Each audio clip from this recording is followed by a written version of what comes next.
और अब ये जानिए, IMF प्रोग्राम में जाने के अलावा कोई प्लान बी नहीं है। महंगाई की शरह 11% तक आ गई है, जल्द सिंगल डिजिट पर आ जाएगी।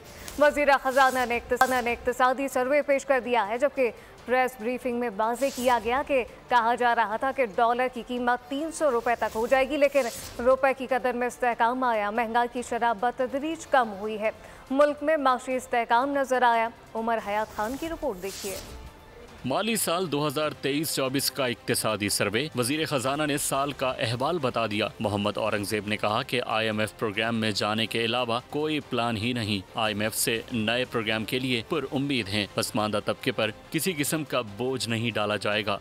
IMF के प्रोग्राम में हमें जाना चाहिए, because there is no plan B। उनका कहना था कि ये कहा जा रहा था डॉलर की कीमत 300 रुपए हो जाएगी। महंगाई 48% हो गई थी। महंगाई की शरह बतदरीज कम हो रही है। इसी वजह से शरह सूद में भी कमी वाक़ई हुई। शरह सूद अगले साल सिंगल डिजिट में आ जाएगी। और उस वक्त जो बातें की जा रही थी कि 300 हो जाएगा, 325 हो जाएगा, खुदा ना खास्ता 350 हो जाएगा। इन्फ्लेशन की बात हुई, जो आपने देखा है कि 48% पे ये पीक हुई। सिंगल डिजिट में इसको देख रहे हैं in early